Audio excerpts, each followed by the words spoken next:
반갑습니다. 저희 아내가 금요일 날 말씀을 너무 잘 전해가지고 제가 좀 약간 압박감을 느끼는데 호랑이 새끼를 키워놨어요. 마태복음 11장 9절부터 11절 말씀. 오늘 말씀의 제목은 세례 요한의 삶과 기도의 집이라는 제목으로 말씀을 증거하겠습니다. 우리 본문 말씀 마태복음 11장 스크린도 나오지만 만약에 여러분 가능하시면 하나님 말씀 성경을 찾아보세요. 왜냐하면 저는 성경을 가르치는 사람인데 문맥 구조를 잘 알아야 돼요. 우리가 성경을 띄어서 이렇게 조각으로 보면 것도 괜찮지만 진짜 우리가 성경을 이렇게 전체로 통으로 이렇게 연결돼서 볼 때 더 하나님의 말씀에 깊은 은혜가 있을 줄 믿습니다. 마태복음 11장 9절부터 11절 제가 한 절 읽고 여러분들이 10절 읽고 11절 같이 읽죠. 그러면 너희가 어찌하여 나갔더냐? 선지자를 보기 위함이었더냐? 옳다. 내가 너희에게 이르노니 선지자보다 더 나은 자니라.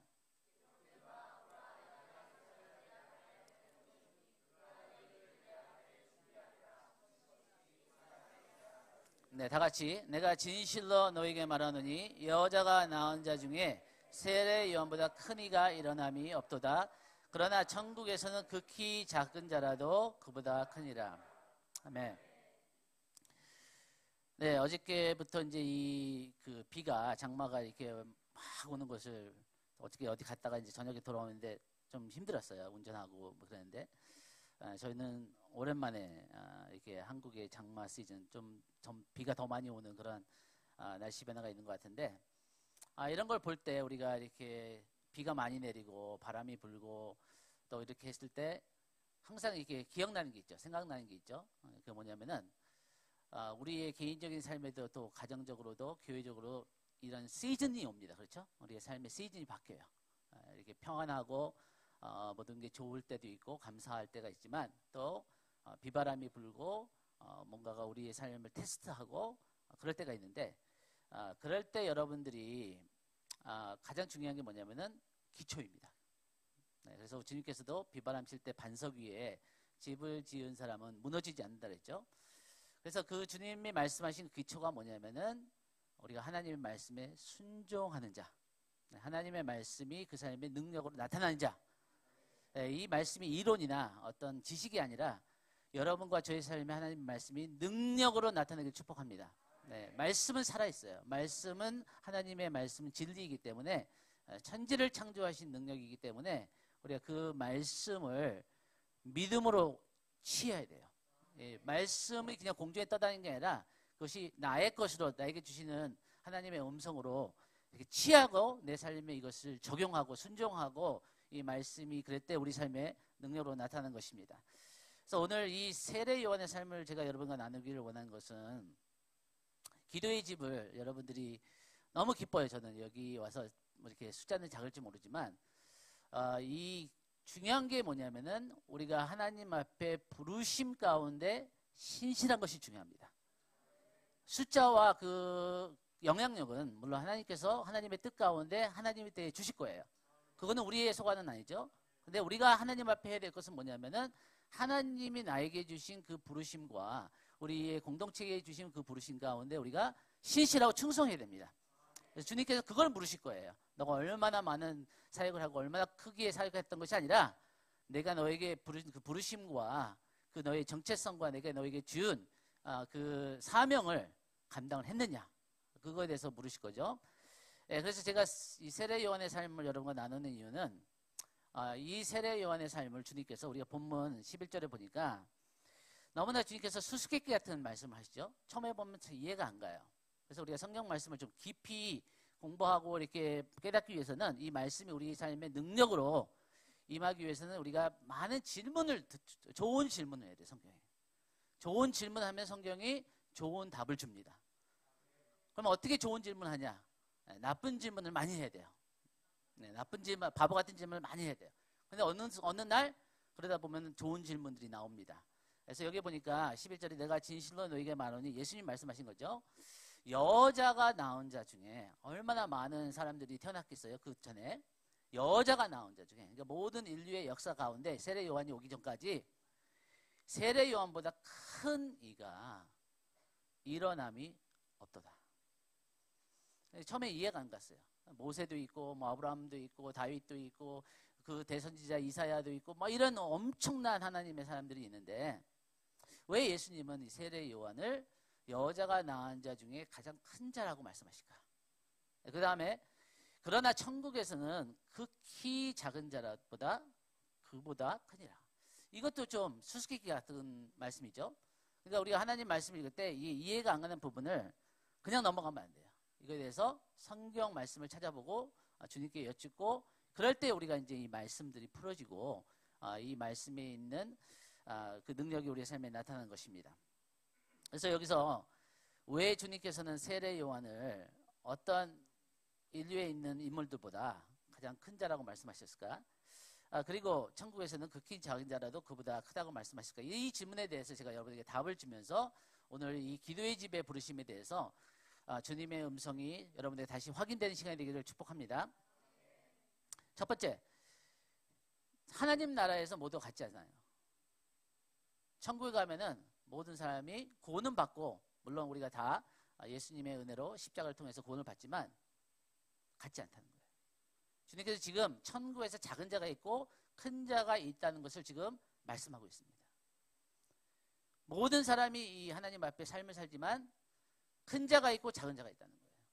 하나님의 말씀이 다 하나님의 말씀이지만 하나님의 명령이 계명이 다 똑같지 않습니다. 다 중요하지만 그래서 주님께서는 첫 번째 되고 이 큰 계명이 있다고 말씀하세요. 첫 계명에 대해서 말씀하실 때 이는 크고 첫째 되는 계명이라는 거예요. 그러니까 우리의 삶에 우선순위가 있다는 거예요. 우리 삶에 하나님의 말씀과 하나님의 이 뜻을 추구할 때 다 모든 말씀이 귀하고 하나도 우리가 말씀을 소홀히 여기면 안 되지만 그 말씀 가운데 그 명령 가운데서도 첫째가 되고 우리에게 중요한 말씀들이 있다는 거예요. 세례 요한의 삶을 우리가 볼 때 주님께서 우리의 삶을 평가하실 때 어떤 기준으로 저와 여러분이 나중에 하나님 앞에 다 서게 될 텐데 하나님이 우리의 삶을 어떻게 평가하시고 어떤 기준 가운데 우리의 삶을 이렇게 말씀하실까 하는 그 답이 여기 명확하게 나오는 거죠. 그래서 우리가 그 다음에 그 스크린을 보시니까 예수님께서 초림 때 오실 때 우리가 성경을 이렇게 보면요 패턴이 나와요. 패턴이. 그래서 우리가 예수님의 초림 때 하나님께서 하신 일들을 보면은 이 마지막 때 예수님의 재림 전에도 비슷한 일을 하시겠다. 그래서 우리 시대의 주님께서 어떤 일을 지금 하시겠는가를 힌트를 얻을 수 있는 거예요. 똑같지는 않아요. 그러나 비슷한 주님의 성품이 바뀌지 않기 때문에 주님이 하시는 일에 이 비슷한 패턴을 우리가 볼 수 있는 거예요. 예수님의 초림 때 주님께서 2명의 이 선물을 이스라엘에게 주십니다. 첫 번째 사람은 이 누가복음 2장에 나오는 안나가 나오죠. 여러분 그 다음 스크린에 보니까 이 안나는 우리가 아는 것처럼 하나님의 성전에서 떠나지 아니하고 금식과 기도로 산 사람이에요. 제가 믿기로는 이 주님이 언제 오실지 모르지만 이 주님의 재림이 가까우면 가까울수록 하나님은 이 안나의 기름 부으심을 받은 특별한 이 사람들이 많지는 않을 거예요. 그러나 특별하게 하나님께서 이 시대에 주님의 그 오심을 예배하기 위해서 금식의 은혜와 기도의 은혜를 주시는 사람을 하나님께서 일으키실 줄 믿습니다. 이 기도의 집이 이 하나님 앞에 주의 오시는 길을 예배하는 기도의 집이 되기를 축복합니다. 이 기도의 집에 안나가 있었어요. 그런데 이 안나가 한 것이 뭐냐면은 하나님을 먼저 섬긴 거예요. 여러분 기도의 집의 정체성은 첫 번째는 이것입니다. 우리가 하나님 앞에 하나님을 섬기는 거예요. 인간이 이 땅 가운데 할 수 있는 여러 가지 일이 있고 다 소중하고 다 가치가 있고 다른 사람들에게 도움을 주고 유익을 줄 수 있는 너무나 좋은 일들이 많아요. 그런데 인간이 하나님 앞에 맡을 수 있는 부르심을 받은 가장 귀하고 가장 존귀하고 가장 가치 있는 부르심은 하나님을 섬기는 거라고 믿습니다. 이 안나가 그런 사람이었어요. 적어도 60년. 몇 살에 결혼했는지 모르지만 7년 후에 남편이 죽고 한 60년을 84세까지 이 성전에서 금식하고 기도했는데 이 금식과 기도만 한 것이 아니라 이 안나가 한 일이 뭐냐면은 주님의 오시는 그 메시아를 사모하고 그의 오심을 다른 사람들에게 얘기했다고 38절에 나옵니다. 이때 나아가서 하나님께 감사하고 예루살렘의 성령을 바라는, 즉 인류의 구원을 오시는 그 메시아를 모든 사람에 대해서 예언하는 사람이었다. 특별한 하나님의 은총을 받은 사람이죠. 네, 시간의 제한이 있어서 다음 넘어가서 이 마태복음 오늘 본문 11장 9절에서 11절에 보니까 여기에 두 번째 이 사람이 주님께서 이 예수님의 초림 때 안나를 주시고 두 번째 선물을 주신 사람이 세례 요한입니다. 침례 요한. 근데 이 침례 요한에게 대해서 주님은 뭐라고 말씀하시냐면은 내가 내 사자를 내 앞에 보내리니, 그러니까 이 말씀이 이사야서 40장 3절에 나오는 말씀인데 이사야를 통해서 주님께서 예언하시기를 이 메시아, 내가 이 인류를 구원할 이 메시아가 오시게 될 텐데 그가 오시기 전에 그 길을 예비하는 자를 먼저 보내겠다는 거야. 이 사자는 메신저예요. 이 하나님의 메신저인 거죠. 그러니까 여러분 이것을 우리가 쉽게 이해하면 이런 거죠.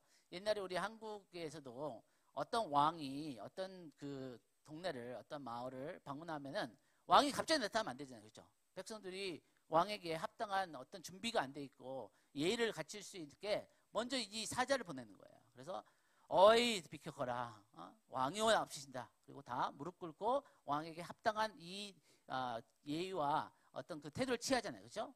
예, 그런 것처럼 이 예수님이 오시기 전에 사람들이 올바르게 반응할 수 있게 보낸 이 사자가 세례 요한이라는 거예요. 제가 믿기로는, 저는 성경적으로 증명할 수 있다고 믿습니다. 제가 믿기로는 주님께서 재림하시기 전에 이 전 세계 가운데 수천 명의 세례 요한들을 일으키고 있다고 믿습니다.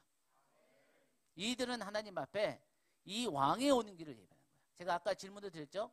어떻게 여자가 낳은 자 중에 가장 큰 자가 세례 요한이 될까? 여기에 답이 하나가 나옵니다. 몇 가지 답이 있는데, 하나는 이 성경은 항상 구속사적 관점으로 봐야 됩니다. 이게 좀 어렵죠? 여러분 한번 따라해 보세요. 구속사적 관점.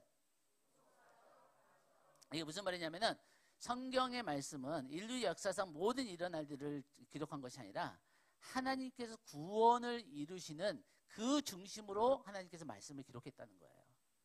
그렇다면은 다른 선지자가 인격적으로나 어떤 사역의 크기나 능력으로는 세례 요한보다 더 컸어요. 그렇죠? 엘리야 선지자도 있었고 모세도 있었고 그런다는 거예요. 이게 어떤 인격적으로나 능력적으로나 어떤 그런 것에 있어서 세례 요한이 큰 것이 아니라 구속사적 관점으로 볼 때 이 세례 요한이 구원자가 되시는 그 예수님의 오시는 길을 마지막으로 가장 가까이서 준비한 사람이기 때문에 모든 여인이 낳은 자 중에서 가장 큰 자라는 거예요. 그렇다면은 여러분, 우리가 예수님이 언제 오실지 아무도 몰라요. 근데 거의 모든 목사님과 선교사님들이 예수님이 재림할 때가 가까이 왔다고는 다 동의합니다. 그렇다면 만약 어쩌면 아무도 모르지만 우리의 세대, 아마 더 가능성이 있는 것은 우리 자녀들 세대예요. 예수님이 언젠가는 재림하십니다. 아멘. 성경에는 확실하게 말씀하세요. 언젠가는 예수님이 재림하실 거예요. 언젠가는 이 땅의 역사가 끝날 거예요. 그런데 그 예수님이 재림하는 역사상 가장 영광스럽고 가장 중요하고 가장 극적인 모든 인류 역사의 클라이맥스가 되는 이 예수님의 왕으로 재림하시는 그 시대가 어쩌면 우리 세대, 어쩌면 우리 자녀들 세대에, 아니면 그 자녀들의 자녀들 세대에 가까이 왔다. 우리가 어느 세대에도 태어날 수 있었어요. 2000년 전에 태어날 수도 있고 1000년 전에 태어날 수도 있고 500년 전에 태어날 수도 있고 100년 전에 태어날 수 있는데, 하나님께서는 저와 여러분이 예수님이 재림하시기에 가까운 세대에 그 예수님의 재림을 맞이하는 세대를 준비하는 세대로 저와 여러분을 태어나게 했다면 여러분 이거 굉장한 거예요. 이건 엄청난 거예요. 이것을 만약에 우리가 믿고 깨닫는다면 저와 여러분은 평범하게 살 수가 없는 거예요.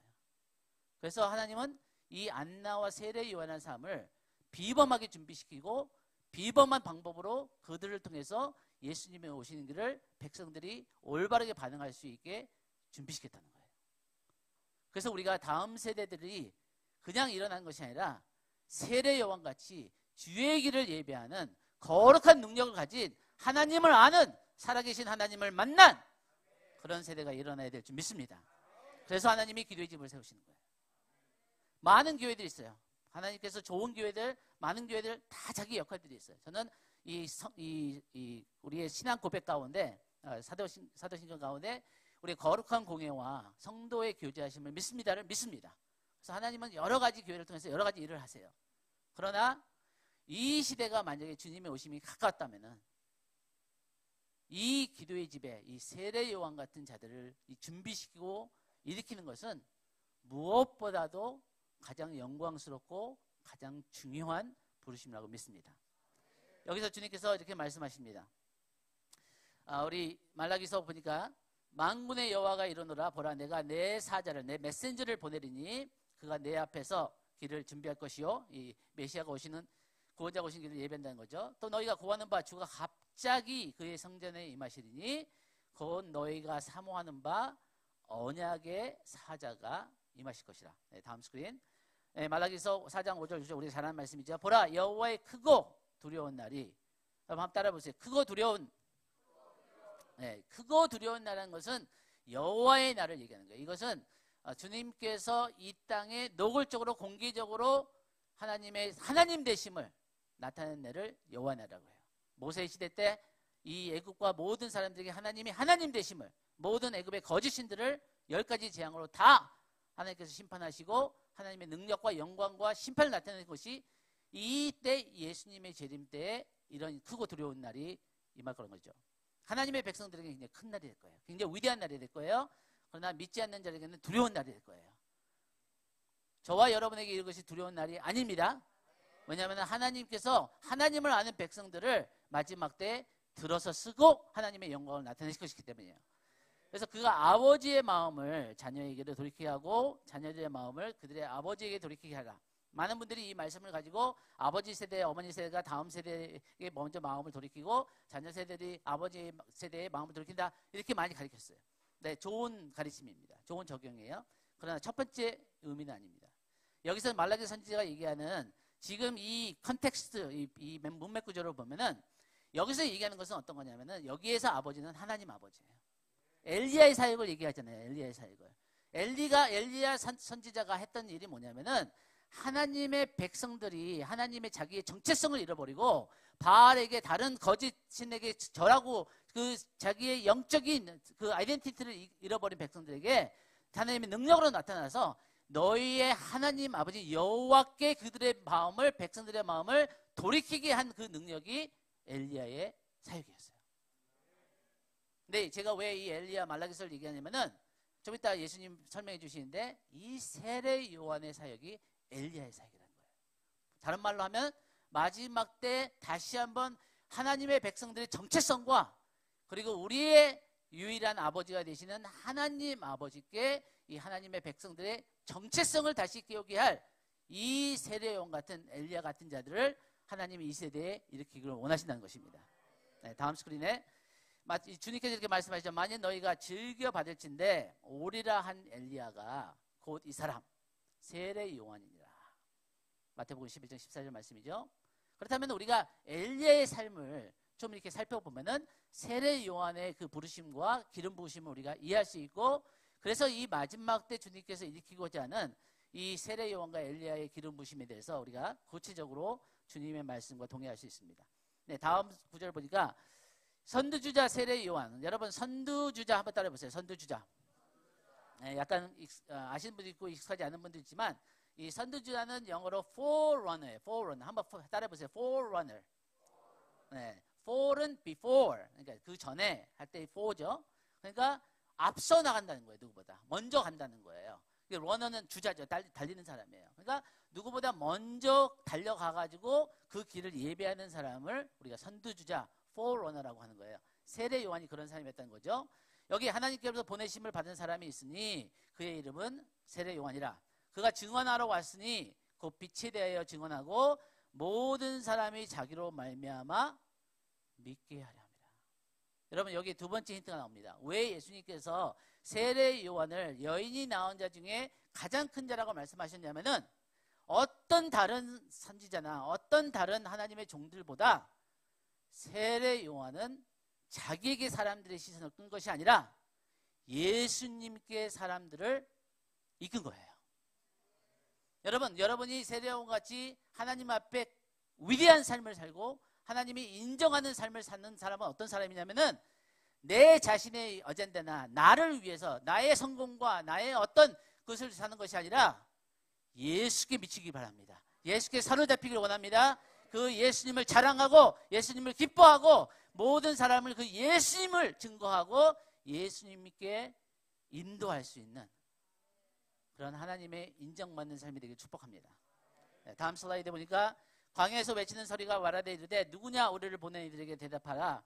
너는 내게 대하여 무엇이라 하느냐? 이르되 나는 선지자 이사야. 이사야 40장이죠. 말과 같이 주의 길을 곧게 하라고 광야에서 외치는 자의 소리다. 신기하죠? 여기서 패턴을 보셔야 돼요. 패턴을.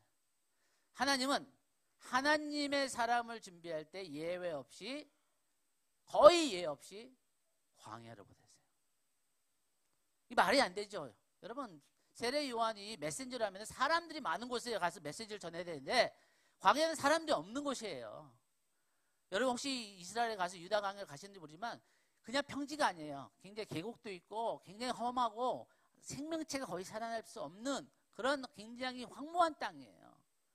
근데 하나님은 광야를 보내셨어요. 왜 그러셨냐면 그 당시에 예루살렘에 이 바리새인과 사두개인의 종교들은 타락했어요. 이 대제사장의 아들인 이 세례 요한이 인간적으로는 엘리트 과정을 밟아서 대제사장이 됐어야 돼요. 근데 하나님은 새로운 일을 행하시기 위해서 이 타락하고 썩어져가고 있는 이 영적인 그 예루살렘 가운데 하나님의 사람을 일으키기 위해서 광야로 보내신다는 거예요. 모세가 광야에서 준비됐죠. 다윗이 광야에서 준비됐죠. 엘리야가 광야에서 준비됐죠. 예수님 자신도 사역을 시작하기 전에 광야에 가서 40일 금식을 한 후에 성령의 충만함을 받고 하나님의 나라에 대해서 선포하는 거예요. 여기서 패턴이 나오잖아요. 그렇다면은 광야라는 것은 무엇이냐면은 이 세상을 떠나는 것이에요. 이 세상과 좀 멀어지는 것이에요. 반대로 얘기하면은 이 세상에서는 멀어지지만 하나님과는 가까워질 수 있는 곳이에요. 여러분 저희가 지금 한국에 나온 지 한 달 정도 넘었는데 어떻게 하다 보니까 저희 가는 숙소마다 와이파이가 없어요. 이 21세기에. 그래도 저희는 뭐 여기 주민등록번호도 없고 뭐 그러니까 뭐 잠깐 있다가 갈 거니까 또 설치할 수도 없고 그래가지고 그냥 와이파이 없이 살아요. 불편한데 얼마나 좋은지 몰라요. 저희가 한 달 반 동안 유튜브를 못 보고 있어요. 근데 얼마나 마음에 평안이 있고 얼마나 하나님의 음성이 더 선명하게 들리고 하나님에게 집중할지는 몰라요. 저희 아내가 얘기했는지 모르지만 제가 중환자실에 있을 때 이렇게 제가 저희 아내는 집에 있고 저는 이제 중환자실에 있으면서 통화를 하는데 갑자기 제 인생 처음으로 환상이 보는 거예요. 영화 같은 것이. 그러면서 저희 아내가 있는 그 방에 안방에 이 밖으로 나가는 벽에서 구멍이 난 거예요. 근데 그 구멍에서 까만 고양이가 우리 안방으로 들어오는 거예요. 그래서 제가 전화하면서 아내한테 야야 그 고양이가 들어왔다. 그 까만 고양이가 들어왔다. 그러니까 저희 아내가 무슨 얘기를 하냐고 지금 무슨 고양이가 어디 있냐고 내가 무슨 환상을 보고 있는 것 같은데 우리 방에 구멍이 나가지고 거기서 까만 고양이가 들어왔다. 그래서 저희 아내가 그 고양이가 뭔데 왜 구멍이 났는데 그래서 그 고양이가 주님께서 도둑 고양이라는 거예요. 이 구멍이 어떻게 생겼냐. 그래서 주님께서 이 구멍이 미디어라고 하는 거예요. 그럼 이 고양이가 들어와서 한 일이 뭔데 이 도둑 고양이가 훔치고 가는 게 뭔데 주님께서 말씀하시기를 이 고양이가 너의 시간과 너의 마음과 너의 비전을 도둑질하러 왔다는 거예요. 여러분 코로나가 있을 때 많은 사람들이 코로나 전에 이런 얘기를 했어요. 많은 성도들이 내게 조금만 시간이 주어진다면 내가 더 기도할 수 있다. 내가 기도하고 싶은데 시간이 안 난다. 나에게 조금 시간만 주어진다면 내가 성경을 더 열심히 읽겠다. 근데 시간이 없다는 거예요. 바쁘다. 근데 코로나 때 모든 사람에게 시간이 주어졌어요. 학교도 안 가고 직장도 못 나가고 다른 사람도 못 만나고 근데 그 시간에 더 기도를 하고 더 성경을 본 크리스천은 아무도 모르지만 아마 10%도 안 됐을 거예요. 90% 넘는 크리스천들이 넷플릭스에 유튜브에 미디어에 다 뉴스에 엄청난 뉴스 봤죠 그때. 물론 우리가 뉴스 볼 필요도 있고 세상을 다 끊고 살 수는 없잖아요. 그런데 여기서 중요한 얘기는 뭐냐면은 여러분의 시간과 여러분의 마음과 여러분의 하나님의 여러분이 부르신 비전을 원수가 도둑질하고 있다는 거예요. 여러분들에게 제가 도전을 주고 싶어요. 여러분, 만약에 제가 지금 얘기하는 이 예수님이 제 밑에 가까이 오고 우리 자녀들이 다니엘같이 세례요한같이 일어나야 된다면은 우리에게 뭔가 특별한 결단이 있어야 되지 않겠어요? 그냥 평범하게 그냥 이 모든 사람과 똑같이 세례요한이 나오지 않아요. 다니엘이 나오지 않아요. 어떤 하나님 앞에 특별한 부르심을 이루는 사람은 특별한 헌신을 해야 돼요. 그걸 불변하는 하나님의 법칙이에요. 그래서 우리가 다음 스크린 가니까 요한의 임무는 엘리야처럼 하나님의 백성들이 살아계신 하나님을 대면하고 경험할 수 있도록 준비시키는 것이었다. 여러분, 우리가 기도의 집이 어떤 곳이냐면은 왜 하나님이 기도의 집을 이 시대 가운데 전 세계 2만 개가 넘는 기도의 집들이 있어요. 이 파도는 누구도 막을 수 없습니다. 이 파도는 아마 점점 커져서 20만 개, 200만 개가 될 거예요. 이 하나님께서 이 시대에 기도의 집을 일으키시는 이유 중에 하나가 뭐냐면은 우리가 이 시대에 가장 필요한 것은 살아계신 하나님을 만나는 거예요. 여러분, 내가 한번 따라해 보세요. 내가 받은 은혜만큼 다른 사람이 줄 수 있고 내가 만난 하나님만 다른 사람에게 알게 해줄 수 있다. 여러분이 받지 못한 은혜를 다른 사람이 줄 수 없어요. 여러분이 만나보지 못한 하나님을 다른 사람이 줄 수 있는 능력이 안 돼요. 말은 할 수 있죠. 근데 능력이 없어요. 그래서 우리에게 지금 필요한 것은 광야라는 시간이 필요해요. 하나님께서 여러분에게 어떤 마음을 주시고 어떤 초청을 주실지 모르지만 어떤 시즌 가운데 어떤 기간 동안에 어쩌면 짧게 어쩌면 길게 여러분의 마음에 주님께서 나를 초청하신 것 같은데 주님께서 나를 기도의 자리로 이 예배 자리로 하나님과 1대1로 대면하는 그 자리에 나오라는 것 같은데 그럼 여러분이 그 하나님의 초청에 예스라고 답할 수 있는 결단할 수 있는 그래서 하나님을 만나는 여러분이 되기를 원합니다. 네, 다음 스크린 가니까 이사야 43장 3절에 외치는 자의 소리 이르되 너희는 광야에서 여호와의 길을 예배하라. 계속 광야죠. 주님께서는 이 시대에 저와 여러분 가운데 광야를 초청하세요. 네, 그 모든 사람이 이 세례 요한처럼 모든 걸 다 세상을 뒤지고 광야로 나갈 수는 없어요. 그런 사람들도 있어요. 근데 여러분들이 직장 생활도 있고 가정도 있고 자녀들도 있지만 어쩌면 하루에 30분? 어쩌면 하루에 1시간? 그 짧은 시간을 여러분 무시하지 마세요. 내가 할 수 있는 하나님 앞에서 최선을 다할 수 있는 그 시간을 주님께 드리세요. 그러면 주님께서 그 여러분의 마음을 보시는 하나님이기 때문에 물론 더 많은 시간을 드리면 더 좋지만 여러분 마음을 전심으로 내 전심이 아무리 작을지라도 그 전심을 주님께 드릴 수 있다면은 그 전심이 주님의 마음을 움직이실 거예요. 그 주님께서 여러분을 만나 주실 거예요. 네, 다음 스크린에 보니까 누가복음 1장 17절에 또 엘리야의 심령과 능력으로 따라해 보세요. 심령과 능력으로 이 두 가지가 필요한 거예요. 우리가 기도의 자리에서 우리는 이 하나님의 마음을 받아야 돼요. 하나님의 마음을 받는 것이 첫째예요. 여러분이 하나님을 사랑하는 것이 첫 번째가 아니에요. 여러분이 하나님을 사랑하려는 마음 알아요. 그리고 하나님을 사랑하고 싶은 마음 알아요. 근데 그게 첫 번째가 아니에요. 여러분에게 필요한 거, 저에게 필요한 것은 뭐냐면은 하나님을 사랑하는 것보다 하나님의 사랑을 먼저 받아야 돼요. 하나님의 사랑으로 채워줘야 되는 거예요. 그 하나님의 사랑이 우리가 하나님을 사랑한 것이 먼저 사랑한 것이 아니라 하나님이 우리를 먼저 사랑하신 거예요. 그래서 하나님의 사랑을 받을 때 우리가 하나님을 사랑할 수 있는 능력이 생기는 거고 우리가 다른 사람을 사랑할 수 있는 능력이 생기는 것이고 영혼들 이 지역에 있는 영혼들 향한 하나님의 아버지의 마음을 받을 수 있는 거예요. 그래서 하나님을 사랑하는 것보다 하나님의 사랑을 먼저 받으세요. 이 심령과 능력이에요. 우리가 심령만 있으면 안 돼요. 여러분 마음만 있으면 안 되고 이 지역에 제가 듣기로는 여기 양산에 한 25만 명의 사람들이 살고 있다고 하는데 10%도 아니고 1% 2,500만 명 이 500명의 영혼들 이 영혼들 한 영혼을 사랑하신 그 하나님 아버지의 마음으로 어쩌면 0.1% 250명부터 시작해서 250명의 영혼을 하나님의 마음으로 책임질 수 있는, 그 영혼들 위해서 기도할 수 있는, 그 영혼들 올 때 주님의 마음으로 섬길 수 있는, 사랑할 수 있는, 그리고 나를 통해서 그 하나님의 구원을 이루실 수 있는 그런 하나님의 마음과 하나님의 손과 발이 될 수 있는 교회가 되기를 축복합니다. 다음 스크린 가니까 우리가 여기에 보니까 예수님께서 이 세례요한에 대해서 말씀하시면서 이렇게 말씀합니다. 예수께서 요한에 대하여 말씀하시되 너희가 무엇을 보려고 나가느냐? 이 광야에 나갔다는 거죠. 사람들이 바람에 흔들리는 갈대냐? 그러면 너희가 무엇을 보려고 나가느냐? 부드러운 옷을 입은 사람이냐? 부드러운 옷을 입은 사람들은 왕국에 있느니라. 그러면 너희가 어찌하여 나갔더냐? 선지자를 보기 위함이었더냐? 옳다. 내가 너에게 이르노니 선지자보다 더 나은 자니라. 예수님께서 왜 선지자보다 세례 요한이 더 낫다고 말씀하셨을까요?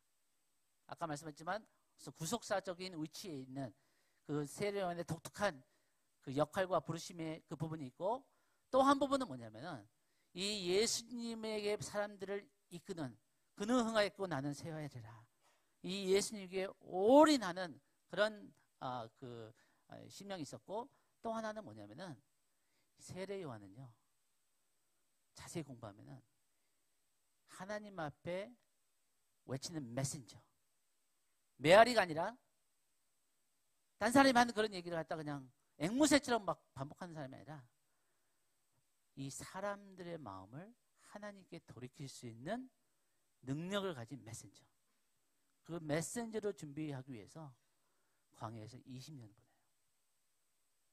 세례 요한이 예수님 앞에서 얼마를 사역했는지 아세요? 2년을 사역해요. 그리고 이슬같이 참수당해서 역사에 사라지죠. 2년 사역을 하기 위해서 20년을 준비하는 거예요. 그래서 우리가 사역의 길이가 중요한 게 아니라, 사역의 크기가 중요한 것이 아니라 하나님 앞에 그 부르심 가운데 신실한 거예요. 2년의 사역을 위해서 20년을 하나님 앞에 광야에서 쓴 거예요.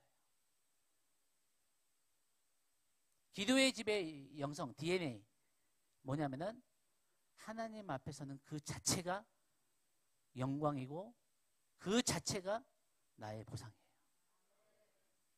하나님 앞에 서는 걸 배우는 거예요. 하나님 앞에 머무는 걸 배우는 거예요.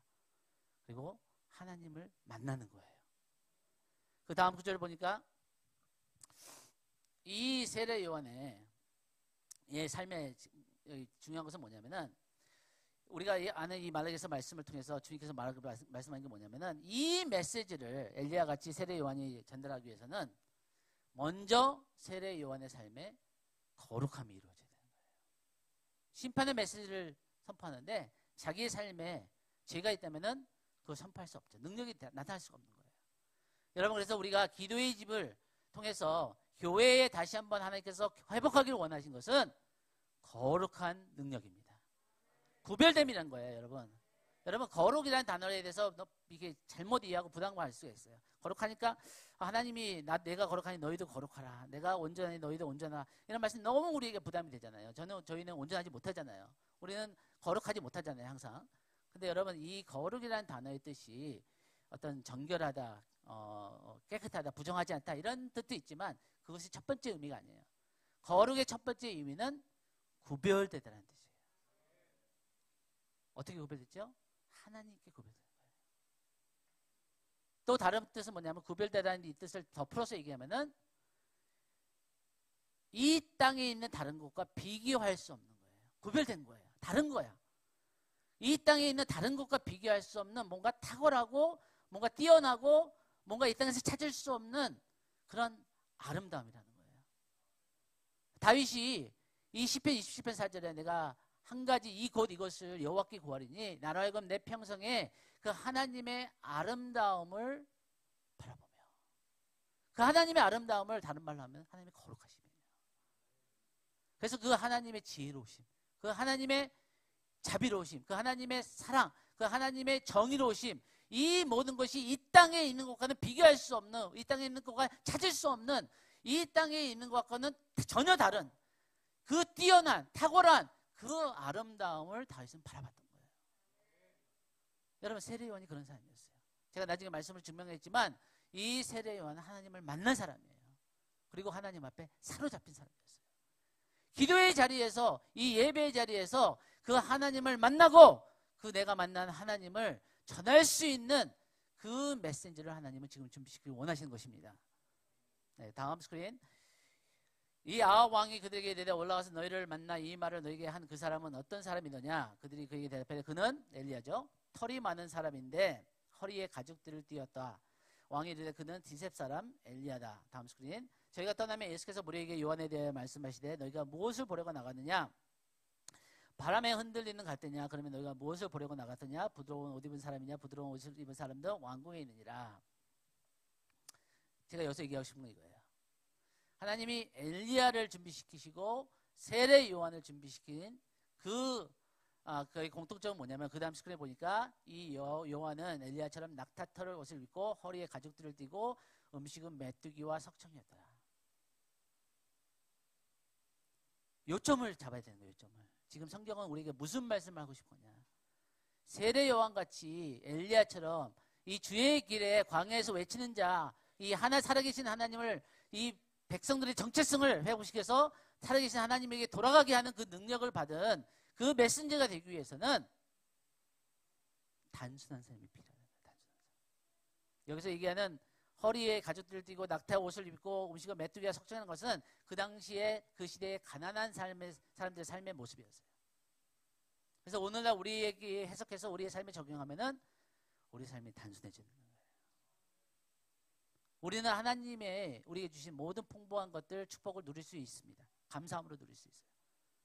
그런데 만약에 우리가 지금 살고 있는 시대가 그냥 평범한 시대가 아니라 진짜 이 시대에 하나님께서 특별한 방법으로 이 시대에 진짜 이 이세벨 같은 이 음란한 이 바벨론의 영들이 일어나서 우리 자녀를 죽이려고 하는 이 어두움이 지금 증가하고 있는 시대를 우리가 살고 있다는 것을 우리가 만약에 안다면은 우리가 평범하게 준비될 수 없다는 거예요. 그래서 주님께서는 여러분들 가운데 단순한 삶으로 초청하신 분들이 있을 거예요. 자발적인 거예요. 여러분, 더 중요하고 더 귀한 것을 얻기 위해서 덜 중요한 것을 포기하는 것은 지혜입니다. 우리는 충분히 맛있는 것을 먹을 수 있고 충분히 엔터테인먼트를 즐길 수도 있고 감사함으로 다 죄가 아니라면은 다 죽이고 감사함을 누릴 수 있어요. 근데 하나님은 역사 가운데 특별한 때에 특별한 하나님의 사람을 준비하기 위해서 특별한 방법으로 구별되게 부르신다는 거예요. 네, 다음 스크린에 하나님을 아는 지식의 회복, 이것이 세례 요한의 부르심이었고 엘리야의 부르심이었고 주님이 다시 오시는 이 마지막 때에 주님께서 부르심입니다. 여기 열왕기상 17장 다음 스크린에 길리앗에 오가는 자 중에 디셉 사람 엘리야가 이 아합에게 말하되 내가 섬기는 이스라엘의 하나님 여호와께서 살아계심을 두고 맹세하노니. 여기서 여러분 한국 성경에는 내가 섬기는 이스라엘 하나님이라고 했는데 영어 성경에는 어떻게 나오냐면은 이 이스라엘 하나님 앞에 서 있는 자 나다. 무슨 얘기냐면 여러분 하나님 앞에 서 있는 법을 배워야 돼요. 언제까지 우리가 기도의 자리에 머물고 언제까지 우리가 예배 자리에 머물러야 되냐면은 사람이 보이는 것보다 내 환경이 보이는 것보다 하나님이 더 잘 보일 때까지 하나님의 살아계심이 나의 절대적인 실제가 될 때까지 그때까지 우리가 기도의 자리에 머물러야 되는 거예요. 그러면은 하나님께서 그런 사람을 사용하세요. 살아계신 하나님을 체험하는 거예요. 맹세하는 내 말이 없으면 수년 동안 비도 있을 때도 있지 아니하라. 여호와의 말씀이 엘리에게 임하여 이르시되. 여러분 따라해보세요. 여호와의 말씀이 엘리에게 임하여. 세례 요한도 똑같은 말씀이 좀 이따 나와요. 여러분 우리가 언제까지 기도의 자리에 머물러야 되냐면은 여호와의 말씀이 여러분에게 임할 때까지 머물러야 됩니다. 하나님은 살아계십니다. 하나님은 말씀하세요. 그 하나님을 만나야 됩니다. 그 주님의 음성이 내게 확실히 들릴 때까지, 그때까지 기도의 자리에 머물러야 되는 거예요.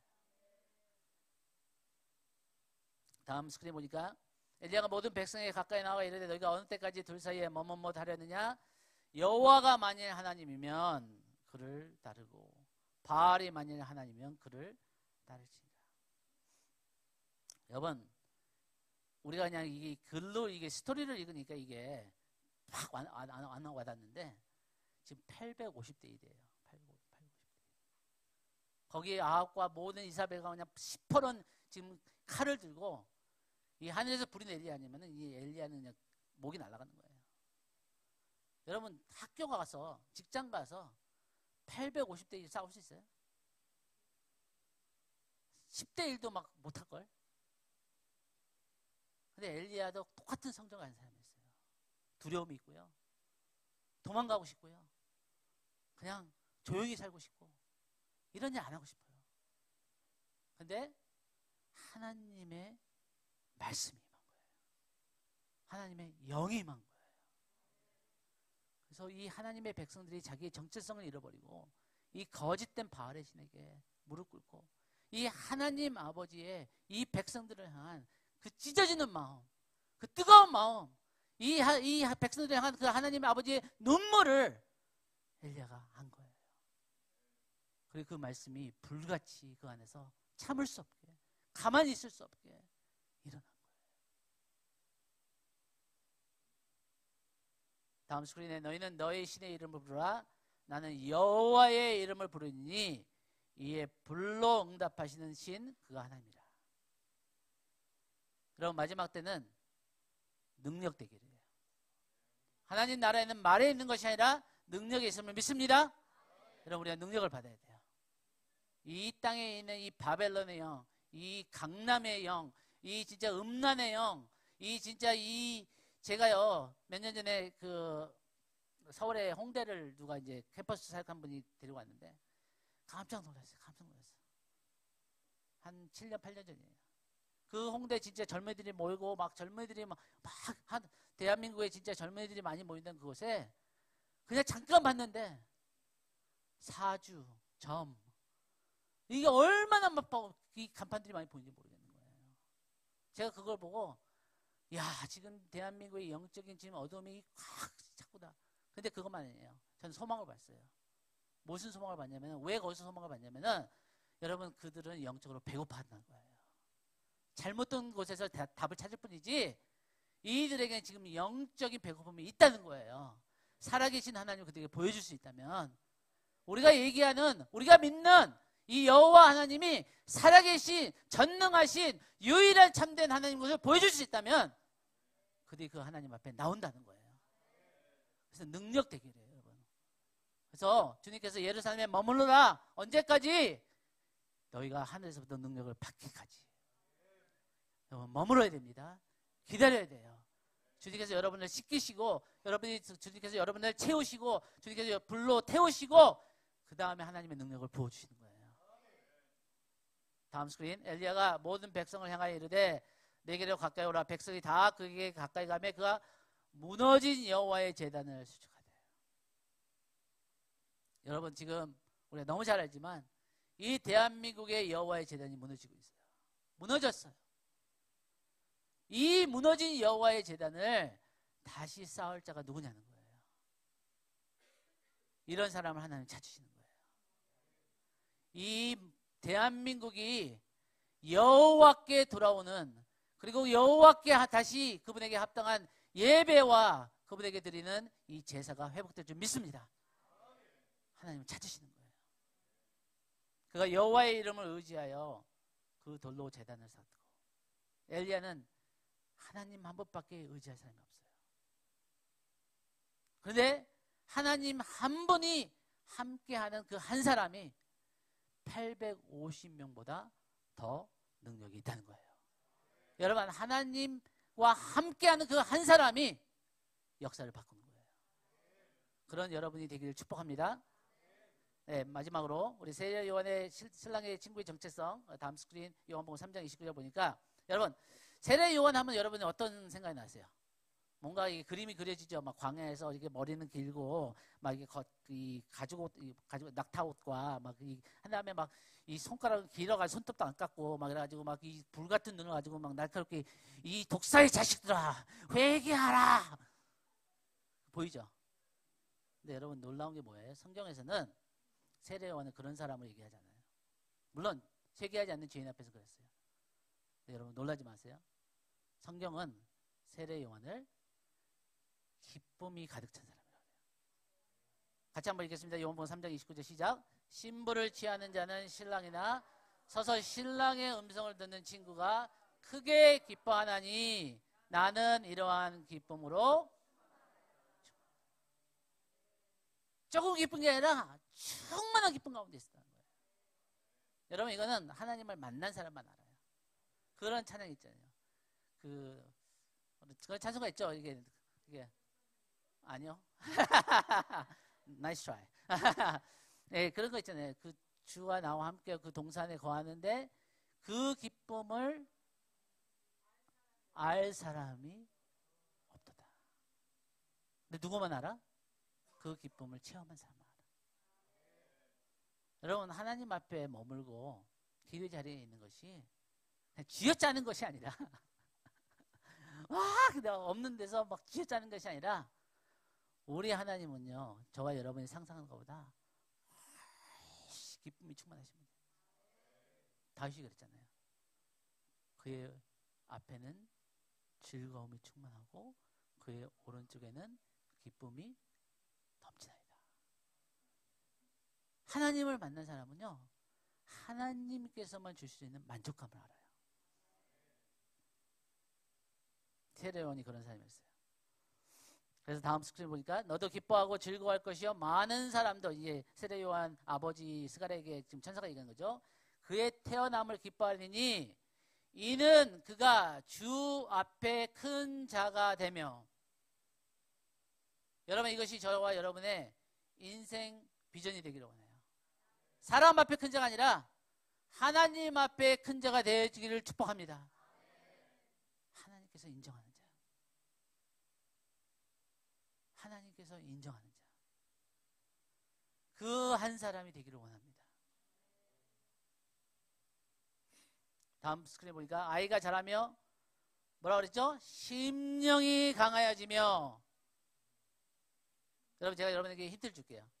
기도의 자리에 나오셔서 여러분이 많은 기도를 할 수 있어요. 나 자신을 위해서, 가족을 위해서, 교회를 위해서, 나라를 위해서 다 좋은 기도예요. 다 하세요. 근데 여러분 가장 많이 해야 되는 기도 중에 하나가 이거예요. 에베소서 3장 16절부터 19절 가지고 기도하세요. 왜냐하면 이것이 성경적인 기도고 바울사도가 한 기도고 이것이 여러분한테 너무 중요해요. 왜냐하면은 이 기도가 뭐 어떻게 바울사도 얘기하냐면은 내가 너희를 위해서 밤낮 하는 영광의 아버지께 무릎 꿇고 기도하는 것은 하나님께서 너희 속사람을 그의 능력으로 강건케 하시며 그게 저희 아내가 체험한 거예요. 금요일날 나왔던 게. 여러분 우리의 심령이 우리의 속사람이 하나님의 사랑으로 하나님의 능력으로 강건해지잖아요. 두려울 게 없어요. 외롭지 않아요. 지금 대한민국의 46%가 1인 가구래요. 외로워가 뭐 죽으려고 그래요. 그래가지고 막 아무 데나 가가지고 그냥 그 외로움을 채우려고 그냥 그런 거예요. 근데 여러분 이 심령이 하나님의 영으로 강해지잖아요. 그럼 우리가 사랑 못할 사람이 없고 품지 못할 사람이 없고 여러분 여러분들이 하나님으로 먼저 행복하세요. 그게 매력적인 거예요. 그러면 이 동네 아파트 이 주변에 있는 영혼들이 뭔가는 모르겠는데 이 매력에 끌려서 와요. 거룩한 행복, 거룩한 기쁨, 그 거룩한 하나님으로 충만한. 시간이 없어서 제가 다 얘기를 못하는데 제 이 간증하면 참 좋은데 다음에 누가복음 3장 다음에 할 얘기를 좀 남겨두고 누가복음 3장 1절 거기에 끝났습니다. 디베랴 황제가 통치한 지 15해 곧 안나스와 가야바가 대제사장으로 있을 때에 하나님의 말씀이 빈들에서 사가랴의 아들 요한에게 임한지라. 아까 얘기했죠? 언제까지 우리 기도의 자리에 머물러야 돼요? 하나님의 말씀이 임할 때까지. 어떻게 알아요? 알아요. 체험해 보면 알아요. 이 하나님 말씀이 임한 건지 아닌 건지 아니면 온 거야. 확실히 알아요. 확실히 알아. 의심할 수 없게 확실히 알아요. 이 엘리야의 능력이 뭐였냐면은, 이 요한의 능력도 뭐였냐면, 요한은 저희가 아는 한 기적을 베푼 적이 없어요. 엘리야처럼 뭐 하늘에서 불을 내리고 막 비가 못 내리고 그런 게 안 했어요. 근데 이 요한이 가진 가장, 하나님께 주신 가장 귀한 능력이 뭐냐면은, 회개를, 사람들로 하여금 회개를 하게 되는 능력이에요. 여러분 한번 옆에 여러분 가족이나 주변이나 친구들이나 한번 보세요. 옆에 있는 사람들. 째려보지 마시고 사랑스러운 눈으로 한번 보세요. 네, 보세요. 여러분 이렇게 왜 보라 그랬는지 아니면은, 옆에 있는 그 사람이 또 그 사람이 보는 여러분이 절대 안 변해요. 다시 한번 보세요. 다시 한번 보세요. 사람은요, 특히 나이가 든 사람들은요, 안 변해요. 저희 아내가 저를 바꾸려고 얼마나 많은 잔소리를 하고, 얼마나 많이 싸우고, 얼마나 막 성경 말씀 벽에 탁탁 붙어요. 말해서 안 들으니까. 근데 안 변해요. 조금 변해요. 근데 많이 안 변해요. 본질적으로 안 변해요. 근데 제가 한 지금 30년 사역을 하면서 사람이 변하는 것을 방법을 찾았어요. 뭐냐면은, 성령이 임해서 회개의 영을 부어주시면 사람이 변하더라고요. 여러분, 그래서 여러분이 기도의 자리, 이 기도의 집이 기도해야 될 게 뭐냐면은, 하나님 내 안에, 나의 가정 안에, 이 교회 안에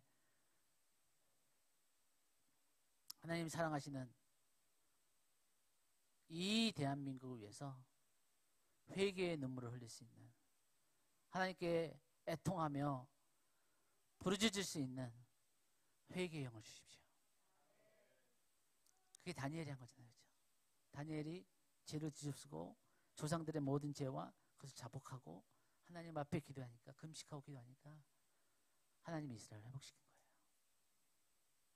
네, 다음 스크린. 네, 성별대전 요한, 이것을 한번 마치겠습니다. 이 세례 요한은 누가복음 1장 15절에 보니까, 우리 한 목소리로 같이 읽죠. 누가복음 1장 15절 시작. 이는 그가 주 앞에 큰 자가 되며 포도주나 독한 술을 마시지 아니하며 모태로부터 성령의 충만함을 받아. 아까부터 계속 얘기했죠. 하나님 앞에 큰 자, 위대한 인생, 하나님이 인정하시는 인생. 거기에는 특별한 하나님 부르심에는 특별한 준비, 특별한 훈련이 있다는 거예요. 특별한 헌신이 있다는 거예요. 그래서 여기에 독한 술을, 포도주나 독한 술을 마시지 않았던 것은 어디에 나오냐면은, 여러분이 이런 말씀을 읽을 때 이 구약에 딱 생각나는 말씀이 있어야 돼요. 그러면 말씀이 풀어져요. 민수기 6장 1절부터 8절이에요. 그 다음 스크린 보니까 나시린의 서약이라고 합니다. 민수기 6장 1절 8절. 그냥 시간을 줄이기 위해서 제가 읽습니다. 민수기 6장 1절에 여호와께서 모세에게 말씀해 주시되, 이스라엘 자손에게 전하여 그들에게 이르라. 남자나 여자가 특별한 서원, 곧 나시린의 서원을 하고 자기 몸을 구별하여 여호와께 드리려고 하면 세 가지가 나옵니다. 세 가지가. 첫 번째 3절. 포도주와 독주를 멀리하며 포도주로 된 초나 독수로 된 초를 마시지 말며. 제가 그냥 간략하게 설명합니다. 성경에서 포도주라는 것은 세상의 즐거움을 얘기해요. 아까 얘기했죠? 우리가 감사함으로 충분히 누릴 수 있고 충분히 우리가 즐길 수 있는 것이 있어요. 죄가 아니에요. 죄가 아닌 것들을 하나님께 주신 축복들이 있어요. 누릴 수 있어요. 저도 누려요. 그런데 하나님께서 특별한 시대에 특별한 부르심을 위해서, 특별하게 준비시키기 위해서 자발적으로 어떤 기간 동안 하나님 앞에 그 즐거움을 내려놓는 거예요. 다른 말로 하면 금식의 삶을 사는 거예요. 그것이 세례 요한이 광야에 간 이유였어요. 그래서 이 세상의 즐거움이나 이 세상의 어떤 것을 의지하는 것이 아니라 오직 하나님 한 분만을 의지하는 법을 배우고, 하나님 한 분만으로만 만족하는 것을 배우고, 그 하나님 앞에 서는 것을 배우는 거예요. 두 번째, 이 4절에 보니까 자기 몸을 구별하는 모든 날 동안에는, 5절에 보니까 그 서원을 하고 구별하는 모든 날 동안은, 구별하는 날이죠. 거룩한 삭도를 절대로 그의 머리에 대지 말 것이다. 삼손이죠. 그러니까 이 머리는 성경에서 어떤 걸 상징하면 헌신을 상징해요. 그러니까 머리에 이 칼을 대지 않는다는 것은 뭐냐면은 평생 하나님 앞에 특별한 헌신을 한다는 거예요. 어떤 나시린은 평생 부르심이 있어요. 이 삼손이나 뭐 이런 사사들은. 근데 어떤 사람들은 어떤 정해진 기간에 뭐 1년이면 1년 이렇게 하나님 앞에 특별한 헌신을 드리고 훈련받는 시간이 있어요. 여러분의 형편과 어떤 상황에 맞춰서 이게 한 달이든지 열흘이든지 1년이든지 하나님께서 여러분을 초청하신다면은 특별하게 하나님 앞에 구별된 이 헌신의 시간을 주님께 드려야 돼요. 네, 마지막으로 세 번째, 이 6절에 보면 자기 몸을 구별하여 여호와께 드리는 모든 날 동안은 시체를 가까이 하지 않을 것이다. 뭐냐면 죽은 것을 가까이 하지 않는 거예요. 만지지 않는 거예요. 삼손이 죽은 사자를 만져가지고 그걸 범한 거잖아요. 근데 무슨 얘기냐면 이것이 죽은 시체는 뭐냐면은 부정한 것을 얘기하는 거예요. 그러니까 나의 삶에 하나님 앞에 다른 사람들 당연히 그렇게 해야 되지만 특별하게 하나님 앞에 절대 죄의 모습도 멀리하는 거예요. 내 삶에 있는 모든 부정한 것, 하나님께서 기뻐하지 않는 것을 다 제거하는 거예요. 그래서 내가 눈의 언약을 같은 거예요. 어떤 이 세상에 사니까 이 얼마나 음란한 것들이 많고 텔레비에도 인터넷에도 맛있잖아요. 근데 그것을 우리가 보는 거는 죄가 아니에요. 볼 수가 있어요. 보이니까. 근데 그것에 집중하는 건 죄예요. 예수님도 유혹을 받으셨어요. 죄의 유혹을. 근데 예수님 죄를 안 지셨어요. 그러니까 보이는 게 죄가 아니라 이 세상을 살다 보면 우리는 먼지도 묻고 그러잖아요. 보이는 게 문제가 아니라 그거 봤을 때 계속 그걸 쭉 쳐다보면서 묵상하는 게 죄인 거예요. 하나님 앞에 눈의 언약을 드리는 거예요. 하나님께서 제게 은혜를 주시고 되게 힘을 주신다면은 어떤 음란한 거, 어떤 야한 거, 어떤 이 시험에 들 거 바라봤을 때 탁 눈을 돌리는 거예요. 그렇게 구별되게 하나님 앞에 드리는 헌신이 이 나시린의 헌신한 것입니다. 네, 다음 스크린에 8절에 보니까 자기의 몸을 구별하는 모든 날 동안 그는 여호와께 뭐라고요? 거룩한 자니라. 네, 그 다음 스크린에 마태복음 11장 9절 1절 다시 본문으로 돌아가서 마칩니다. 결론입니다. 너희가 어찌하여 나 같은 자 선지자를 보기 위하여 애매하느냐? 옳다. 내가 너에게 이르노니 선지자보다 더 나은 자니라. 네, 정리하죠. 왜 이 세례 요한의 삶이 예수님께서 모든 선지자보다도 더 나은 자라고 말씀하셨냐면은 첫 번째는 그의 구속사 사건 가운데 의치적인 그 역할 때문에 그렇고, 두 번째는 그가 하나님 앞에 드린 그 예수 그리스도에게 초점을 맞추는 그 마음의 자세이기 때문에 하나님 앞에 큰 자고, 세 번째는 이 하나님 앞에 드렸던 특별한 헌신의 시간이에요. 2년의 사역을 위해서 20년을 주님 앞에 준비했던 이 하나님 앞에 온전히 자기 자신을 드렸던 그 이유 때문에 세례 요한이 큰 자라고 말씀하시는 거죠. 그래서 마지막으로 마지막 스크린 가겠습니다. 요한복음 5장 33절 35절 한번 같이 읽겠습니다. 요한복음 5장 33절 35절 시작. 너희가 요한에게 사람을 보내매 요한이 진리에 대하여 증언하였느니라. 그러나 나는 사람에게서 증언을 취하지 아니하노라. 다만 이 말을 하는 것은 너희로 구원을 받게 하려 함이니라. 요한은 켜서 비추이는 등불이라. 너희가 한때 그 빛에 즐거이 있기를 원하였거니와. 네, 찬양팀 앞에 나와주세요. 여러분 그 자리에서 일어나 주시기 바랍니다. 예수님은 지금 요한에 대해서 말씀하시면서 요한복음 5장 35절에 요한을 이렇게 묘사하세요. 요한의 삶을 뭐라 하냐면은 켜서 비추는 등불이라. 한번 따라해 보세요. 켜서 비추는 등불이라. 영어로 보니까 이게 burning and shining lamp예요. 여러분 이것은 무슨 얘기하냐면은 이 켜서라는 것은 burning 하는 거예요. 불타는 거예요. 이것은 뭐냐면 세례 요한은 먼저 사람들 앞에 어떤 사역을 하기 전에 하나님을 향하여 불타는 사람이었다는 것입니다. 그 다음에 그 하나님 앞에 불타는 자가 다른 사람에게 의의 길로 인도할 수 있는 빛을 비추는 등대 역할을 할 수 있다는 거예요. 여러분 우리가 하나님 앞에 불타는 자들이 되기를 원합니다. 하나님 앞에 사로잡힌 자가 되기를 원합니다. 여기 위해서는 우리가 우리의 삶에 하나님께 주시는 그 초청에 구별되는 내 삶을 금식의 삶을 사는 단순의 삶을 선택하는 이 비범한 시대에 비범한 방법으로 하나님께서 특별히 준비를 시키는 이 하나님의 초청에 예스하고 반응할 수 있는 여러분이 되길 축복합니다. 우리 찬양하고 같이 기도하며 마치겠습니다.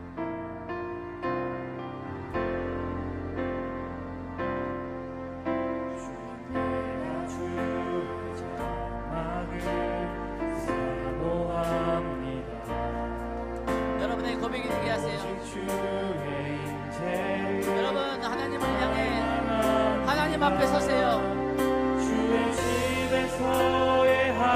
하나님 앞에 고백하며 하나님의 은혜를 구하며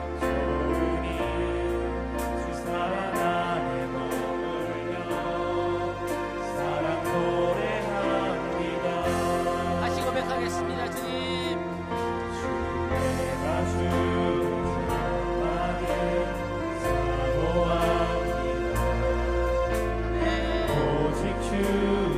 주님, 기도의 자리에, 주님 앞에 서실 자리에, 광야의 자리에 나올 수 있는, 결단할 수 있는 하나님이 기도의 집에 세례 요한 같은 자들이, 엘리야 같은 자들이 하나님의 기름을 받은 이 시대의 사사들이 일어나기를 원합니다. 나 시대들을 일으켜 세워주십시오. 우리 두 손 들고 찬양합니다. 하나님 나의 평생에 이 한 가지를 놓치지 않겠습니다. 주님의 아름다운 거룩함으로 하나님 나를 만나 주십시오. 나의 왕 되신 주님의 얼굴 구하며 주 사랑하는 머물며 사랑 노래합니다. 여러분 가운데 이런 하나님의 초청이 있었고 또 그런 시즌이 있었지만 지금 그것을 좀 잊어버리고 또 그런 자리에 가고 싶지만 그런 상황과 형편이 안 되는 분들이 있을 수 있습니다. 근데 여러분, 예수 그리스도의 보혈은 우리의 어떤 죄보다, 우리의 어떤 연약함보다, 우리의 어떤 넘어짐보다 더 강력하십니다. 하나님이 여러분을 보혈로 씻으시고 다시 한번 하나님 앞에 나오기에 초청하십니다. 우리의 연약함과 우리의 어찌함이 아니라 오직 하나님의 은혜로 우리가 그 은혜의 보좌 앞에 담대하게 나갈 수 있는 것입니다. 여러분 예수 그리스도의 보혈로 여러분의 삶에, 여러분의 마음에, 여러분의 가정에 선포하시고 하나님 앞에 다시 한번 내가 구별되고 하나님 앞에 다시 한번 내가 그 기도의 자리에 하나님 앞에 구별된 자리에 구별된 삶으로 하나님 나의 삶에 하나님을 향한 다시 새로운 헌신을 할 수 있는 은혜를 주십시오. 하나님의 말씀이 내게 임할 때까지, 내 심령이 하나님의 영으로 충만할 때까지, 내 속사람이 강한 하나님의 능력으로 강함을 얻기까지 그 자리에 머물 수 있는, 인내할 수 있는, 기다릴 수 있는, 하나님 앞에 설 수 있는 은혜를 주십시오. 우리가 이 시간 하나님 앞에 주여 한번 부르고 기도하겠습니다. 주여.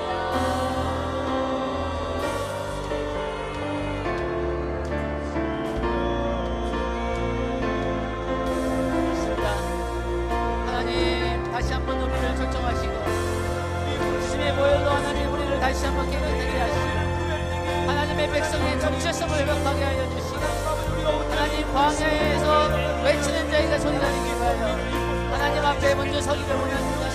하나님 우리 심령의 여호와의 말씀을 우리가 생각하시고 내 심령의 여호와의 기쁨과 여호와의 하나님의 행복과 만족으로 채우는 때까지 내가 하나님 기도의 자리에, 말씀의 자리에, 예배 자리에